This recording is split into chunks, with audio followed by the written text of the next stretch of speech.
I can't be with someone who resorts to violence. I'm going to hand you over to the police." My husband, who is covered in wounds, said to me, as I regained consciousness in the hospital. There was a woman who was weeping beside him. I clenched my fists and looked down. My name is Raya, and I'm 32 years old. I've been married to my husband, Elliot, for 6 years. Although things have calmed down a bit from the lovey-dovey days when we were first married, our relationship isn't bad at all, and I am happy with my life. Even after 6 years, we still don't have any children. I'd be lying if I say that I am not concerned about that at all. Of course, there is a reason why we haven't had children even after 6 years of marriage. It's so-called infertility. However, there was no clear cause for either Elliot or me, and strangely enough, the test results alone showed no abnormality in either of us.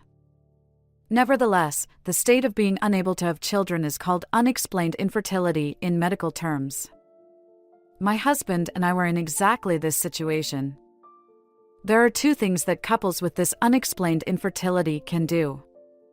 One is to wait for natural conception patiently, and the other is to undergo more comprehensive tests to thoroughly investigate the cause.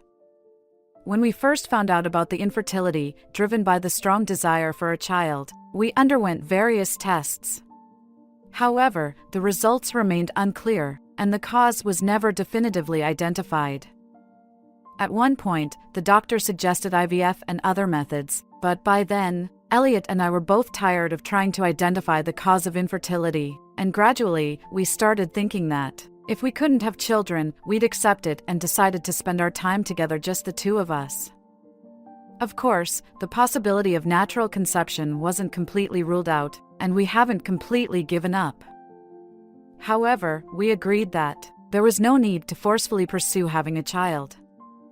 While Elliot is at work, there are times when I feel lonely since I don't work and stay home all day to take care of the housework. I often think about how nice it would be to have a child during times like these, but waiting for Elliot to come back from work every day while doing the housework, and spending time together talking about trivial things, are fulfilling in its own way, though nothing particularly unusual happens, and that is not interesting. Lately, I have genuinely started thinking that it would be nice if Elliot and I could continue this kind of life, just the two of us, for decades to come. So, even if we couldn't have children, it wouldn't be a problem. I truly believed that Elliot probably felt the same way. However, it seemed my thoughts were self-centered. On our 5th wedding anniversary, Elliot suddenly said this. "Raya, I'm sorry, but I want a divorce." "Huh? Why all of a sudden?" Taken aback by his abrupt statement, I unconsciously asked. "Well, it's not that I've come to dislike you, Raya. In fact, I still like you, and I'm truly grateful for that. You handle all the household chores diligently every day. That's really how I feel." But what? What's the matter?" Elliot hesitated to continue, so I questioned him before he finished his sentence. Then Elliot said something unexpected. "I want a child." I felt everything I had built up until now collapsed with a loud crash. He said that he was still unhappy about not having children, even though he's been married for 6 years. He also said that there was no medical reason for our infertility, so it's likely that the compatibility of our bodies might not be ideal. It's a harsh way to put it, and I felt deeply disheartened, but essentially, Elliot was implying that, if the partner changes, there's a possibility of having a child. Certainly, from the standpoint of wanting to have children, Elliot had a point. However, somehow the reason for wanting a divorce stuck with me, because in all the years I've lived with him, I've never seen him desire a child so desperately. I had been the more enthusiastic one about infertility treatments and finding the cause. Elliot, on the other hand, had always seemed indifferent to the matter. Therefore, I want a divorce because we can't have children. Was a reason that I could never agree with. The rationale behind it seemed so vague to me, so I said, "You say something like that after all these years, then you must have some other reasons." "No, I don't. There's no other reason." He insisted that the only reason was not being able to have a child. Since it seemed like an excuse he had made up, I couldn't bring myself to agree to a divorce, and didn't comply. Honestly, even if we couldn't have children, I wanted to be with Elliot forever. Maybe I was being stubborn, because I had this feeling that I was being betrayed. I can't deny that. But more than that, I simply couldn't accept Elliot's overly obscure reason for divorce.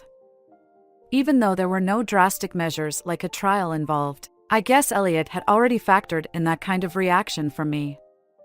Since that day, he began repeatedly urging me to agree to a divorce. As such, life continued for what must have been several months. Our relationship became sour, and it had fallen into a state where I couldn't say that our relationship was as good as it used to be. Even with that deteriorated relationship, I refused to agree to a divorce, somewhat out of stubbornness, and stayed married with Elliot. However, I was growing weary of this kind of life, and it was clear that we couldn't continue this relationship indefinitely. Elliot seemed to want to break free from this situation by all means. One day, Elliot initiated a conversation. "Raya, why don't we talk things over again, while we have dinner together?" Dinner, huh? Indeed, we hadn't had meals together much lately. The last time we had a meal together was months ago. We can't keep living with our relationship like this forever, right?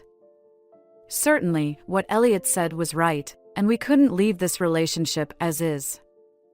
Thinking that, I accepted Elliot's suggestion and decided to share a meal with him for the first time in a while. I told him that I didn't feel like cooking. Then, Elliot got takeout from a local shop and prepared the meal for us.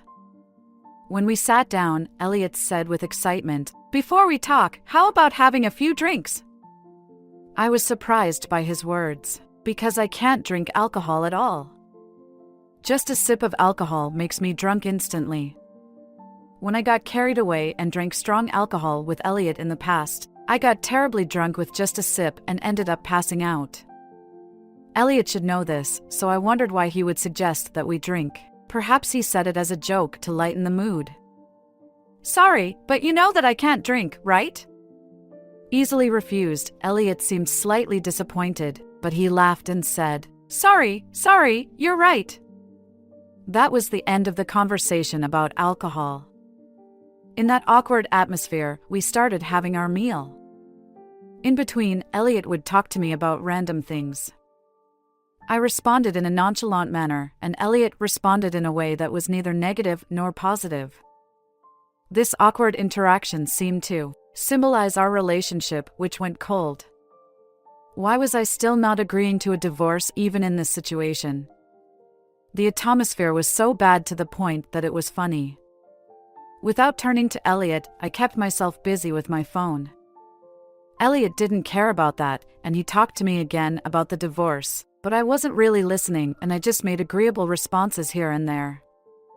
He must have known that I was only half listening. Nonetheless, Elliot continued speaking as if he didn't mind. Amidst this uncomfortable atmosphere, as the meal progressed, I started to feel something odd within my body. Even though I hadn't consumed any alcohol, I felt somewhat drunk. Gradually, I found it hard to even give nods of agreement, and my consciousness was drifting further away. In the end, I couldn't even remain seated, and I fell forward onto the table. Right before losing consciousness, I saw Elliot start saying something. Just before passing out, I heard Elliot's words. "With this, it's finally over." And then, I lost consciousness.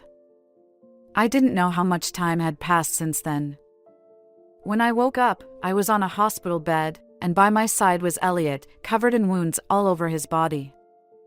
From what I could see, there didn't seem to be any major injuries like fractures, but there were countless bruises and cuts visible in various parts of his body, and it looked as if he had been attacked by someone. I was surprised to see Elliot like that and looked around while I was still feeling foggy. My eyes met those of my parents, who were looking at me with concern. While they were relieved that I had regained consciousness, they had somewhat complex expression. And besides Elliot and my parents, there were 2 more people in the hospital room.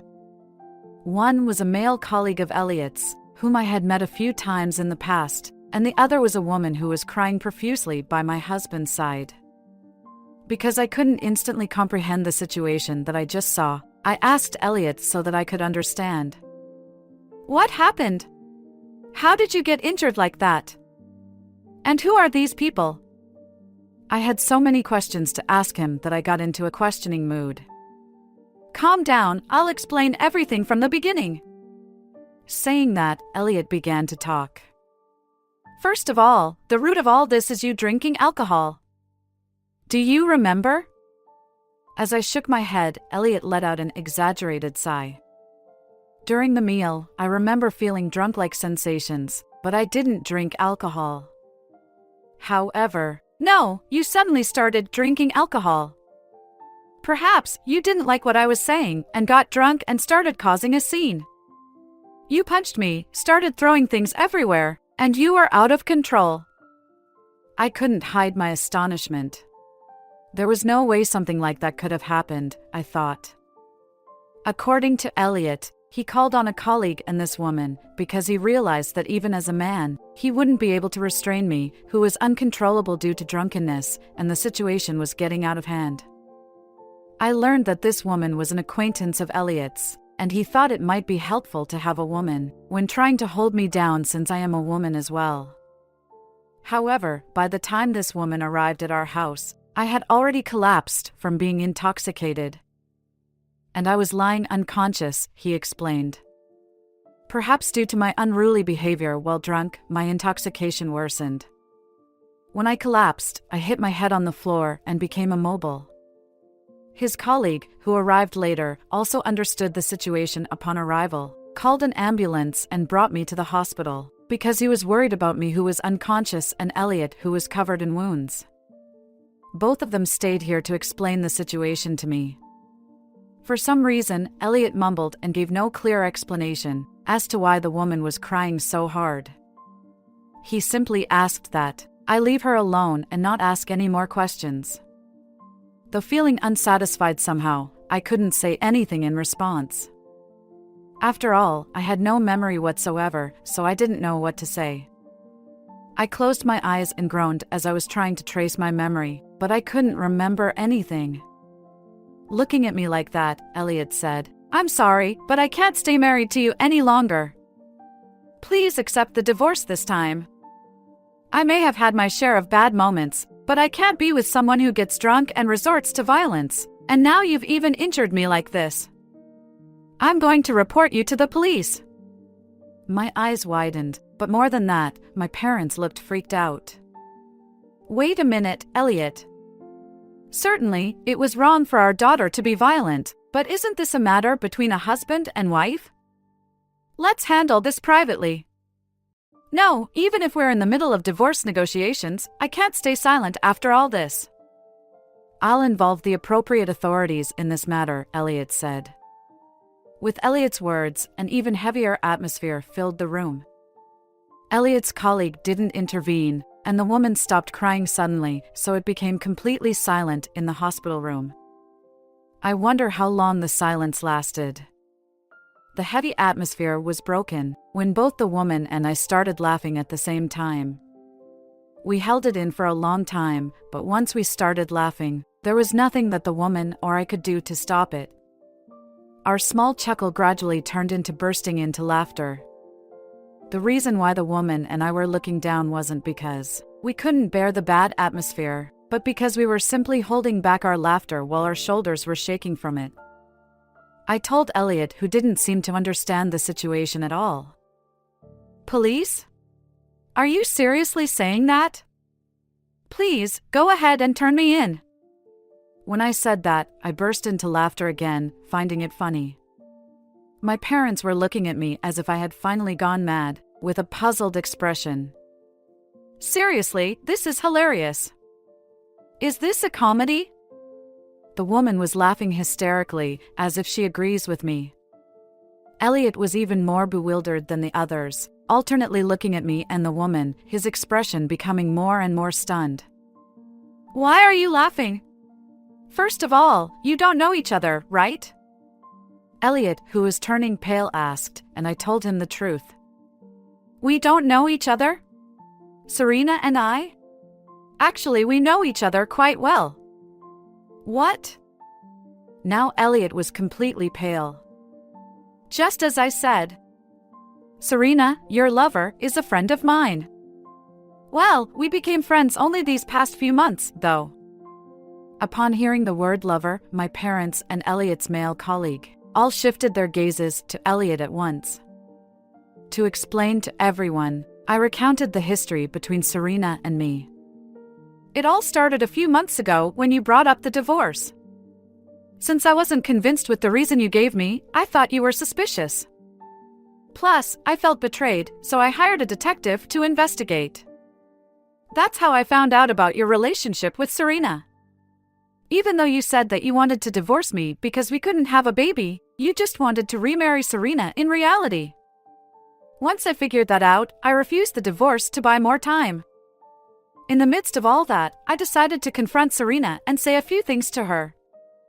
When I said that much, Serena started talking. I was genuinely surprised when I met Raya, because I had no idea that Elliot was married. He always told me that he was single. Once I explained that to her, Raya understood too. Elliot couldn't say anything anymore. That's why we decided to join forces as victims of your actions. The reason why I kept rejecting the divorce was because I expected Elliot to lose his patience at some point and resort to some rough actions. On the other hand, Serena also continued to pressure Elliot into marriage, thinking that this would put Elliot in a bind and make him rush to finalize the divorce with me. When the time was right, I asked Serena to pretend to have noticed that Elliot was married and press even harder for a divorce with me and a remarriage with her, telling him that if he doesn't take an action quickly, she would break up with Elliot. If she does that, Elliot would be left with no choice. He was the one who was having an affair and he couldn't bring up a divorce. After thinking about what to do, Elliot made a proposal to Serena. And this was his plan. I'll handle it well, so I want you to play along. That's what Elliot said, apparently. I heard everything from Serena about the plan. It was quite a challenge to go along with that act. You knew that I didn't drink, so you gradually mixed a bit of alcohol into the food, right? You didn't mix well, and I could taste the alcohol in the food, so it was tough to keep eating while pretending not to notice. I said while laughing, and Elliot was in a panic. Even after I woke up, I was struggling to hold back my laughter at the sight of you. It must have been hard for you to put that many scratches on yourself. And to say you'd hand me over to the police. Even if I hadn't known about this plan, your lie would have been exposed as soon as the police did a full-scale investigation. Only Serena and I know the truth behind this incident. My parents and Elliot's male colleague were simply dumbfounded by my story. You thought of using my parents and your colleague as witnesses as well, but unfortunately for you, that didn't work out, did it? Were you planning to get some kind of settlement money from my parents? That won't happen. I continued.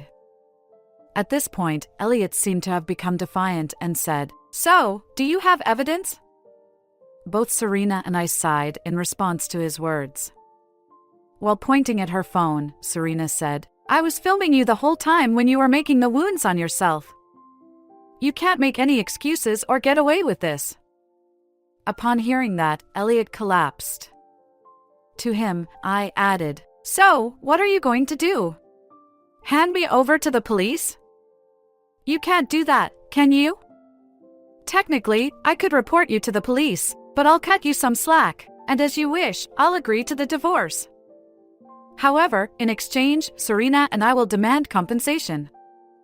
At this point, no one felt any sympathy for Elliot. After that, the divorce with Elliot was successfully finalized.